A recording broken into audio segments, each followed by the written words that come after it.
Welcome, Joe Martin here, presenting the market and consumer analysis for the Cannabis Chef Union. Super excited, let's jump right on in. Introduction: the Cannabis Chef Union has had some initial success in online user acquisition, but has stalled after a series of setbacks with domains and social media channels just totally getting shut down. It's kind of one of the challenges of operating in this environment due to the borderline illicit/licit nature of the product. It's just kind of one of those things that we have to overcome as marketers, and hopefully the information contained in this study will help to kind of drive some of those creative decisions on where to place the voice and amplify the voice and reach these folks. The good news, however, bright side, the platform is now in its final stages of development. Social media channels have audiences and they're ready to resume marketing efforts. They have 3 Instagram profiles with around 2,000 followers each, about 1,500 on Facebook pages, and an exclusive member-only Facebook group.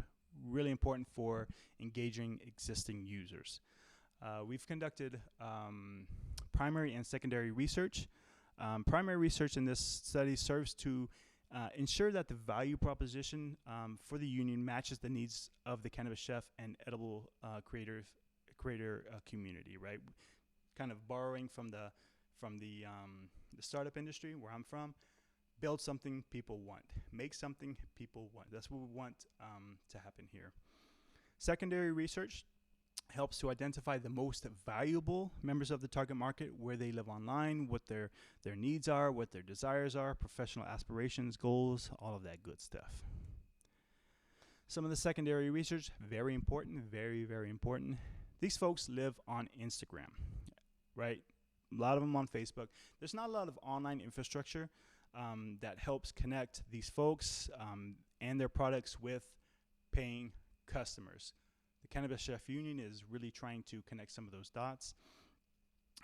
They traditionally market themselves, again, on social media, and in small community-held events. I wrote about in the paper called sessions, right? It's just them with the table, face-to-face, kind of selling their goods, right? They're starting to establish strong online brands. The herbalchef.com, very excellent example. They typically reside in states with cannabis legislation in place. Okay, a little bit of context here. Early marketing efforts show that most of the engagement occurs in states with, again, cannabis legislation in place.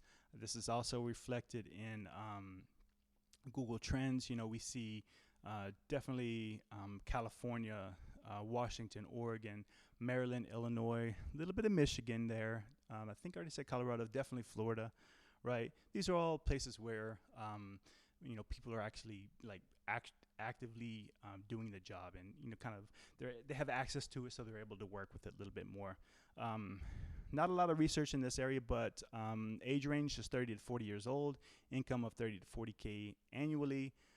This is basic. There's not a lot of information published on this. This is kind of our own research based off of our users and the folks, our social media audience, people we speak to. Important to note here, many are pioneers in exploring the health benefits of infused cooking. They may not know that, but they are, because there's not a lot of research just yet. Here we go, some of the meat and potatoes of the research, the study, the method, recruitment, procedure, and analysis. We selected 20 participants, cannabis chefs and edible makers, right?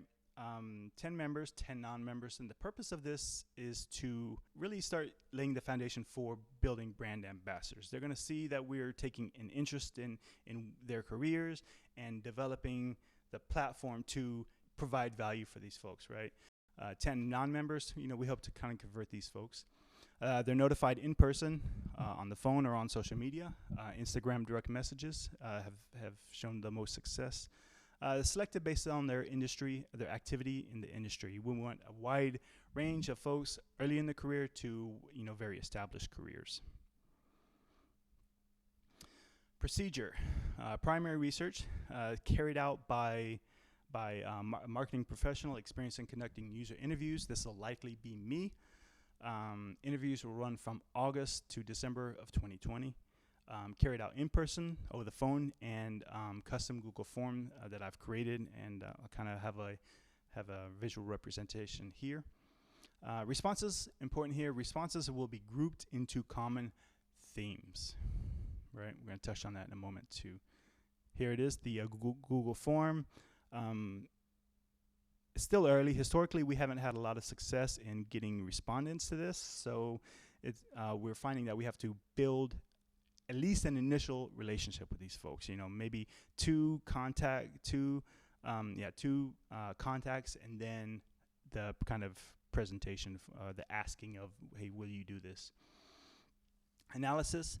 No audio / video recording will be used. Right, we kind of want to maintain some degree of anonymity. I'll be taking detailed notes. Respondents will be identified with their answers. Again, this is to provide some context. You know, what stage of their career are they in? Are they actively doing the job? Interviews started late in August. However, no statistically significant data has been collected yet. Nothing we can really act on. Some of the results, again, no statistically significant data. They've been very receptive. Success with in-person. I've had some success with in-person and telephonic interviews. However, little success using Google Forms. Okay, see to left the figure 3. You see how it's kind of grouped together. Marketing, network, branding. These are all kind of things that we anticipate seeing, hearing from these folks. You know. Conclusion, recommendation, and next steps. I want this information to be used for follow-on marketing campaigns, right? Developing targeted audiences, developing the creative, speaking to these folks on a personal level. Even before that, improve engagement with existing users. I think that's very, very important. And kind of a bigger picture, business model development. Again, we want to build something that these folks want, that these folks find valuable, right? Lastly, an excellent opportunity coming up, the Canada Eats Festival, a CC Union organized event featuring members of the Cannabis Chef Union showcasing their menu items to the community, potential clients, and selected media personnel. Really excellent opportunity for mass participation, right? Okay, thank you very much.